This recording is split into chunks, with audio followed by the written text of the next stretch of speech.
Barack Obama in August of last year, quote, "In the first 100 days of my administration, I will travel to a major Islamic forum and deliver an address to redefine our struggle. I will make clear that we will stand with those who are willing to stand up for their future and that we need their efforts to defeat the prophets of hate and violence." Close quote. What do you make of those two?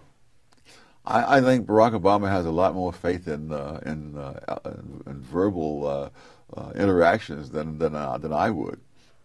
What he's proposing under the guise of change is what has been tried for 2 decades between the two world wars, and which failed disastrously in helping to bring on the Second World War.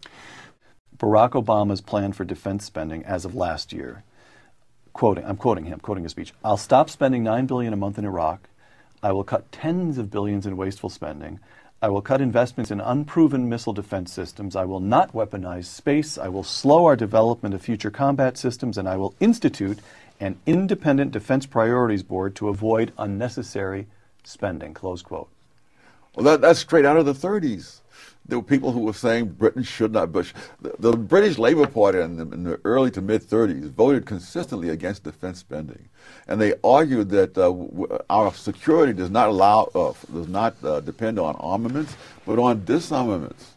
And so when Chamberlain went to Munich to talk to Hitler, it wasn't just his own party, the conservatives, who applauded him when he came back. It was the Labour and liberals as well.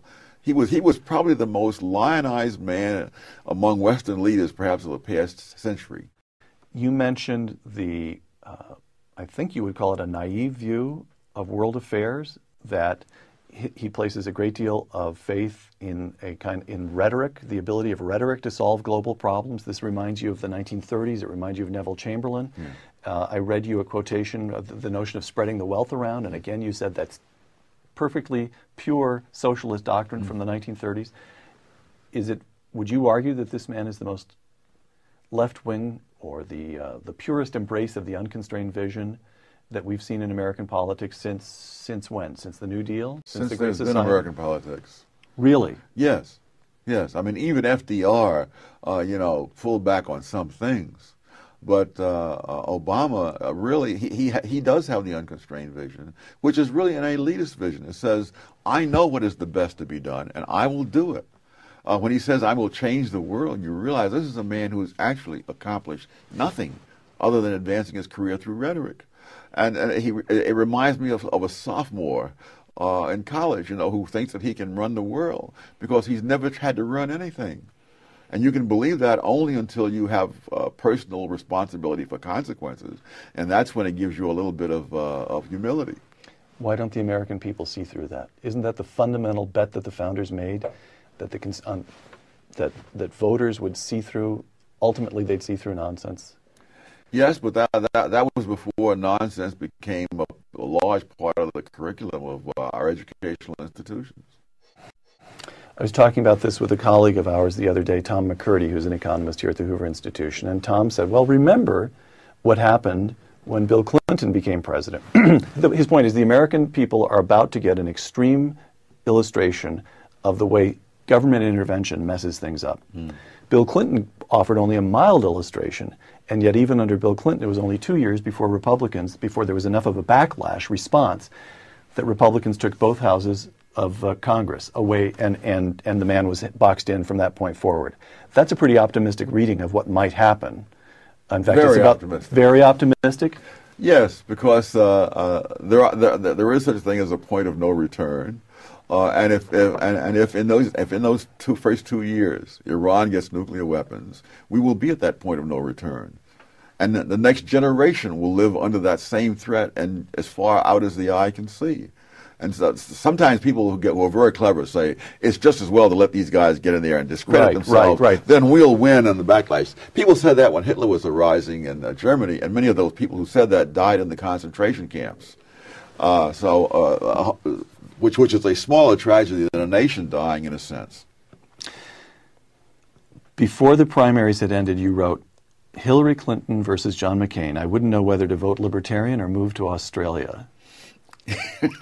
Now we know it's Barack Obama versus John McCain. You'll vote for John McCain, but hold your nose. What's your fundamental? Yes, the difference is that the Clintons had the saving grace of utter lack of principle, which meant that when they saw which way the political winds were blowing, that's the way they'd go, regardless of what they'd been saying before. This man has been a far-left ideologue for 20 years, and not just a matter of ideology. I mean, people who are truly vile people. We're not talking about just people who have a certain theory. Bill Ayers, I mean, Acorn. I'm talking thuggery as the way to get your ideas across. Father Flagel. You go down the list. I judge people by what they've done, not by what they say, particularly when what they say is the direct opposite of what they've done. So that, no, I think this man really does believe that he can change the world. And people like that are infinitely more dangerous than mere crooked politicians. Final question. Let's suppose that the Wall Street Journal is right. Let's suppose that Barack Obama wins and that the Democrats increase their majorities in both the House and the Senate. Let's suppose all of that.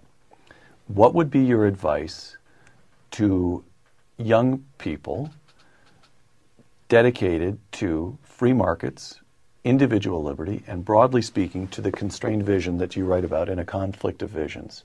What do you do if something like this happens? You do whatever you find you can do under those conditions, which you can only learn by experience. But it's a little like saying, what advice do you give to someone on death row when they come to take him down to the gas chamber?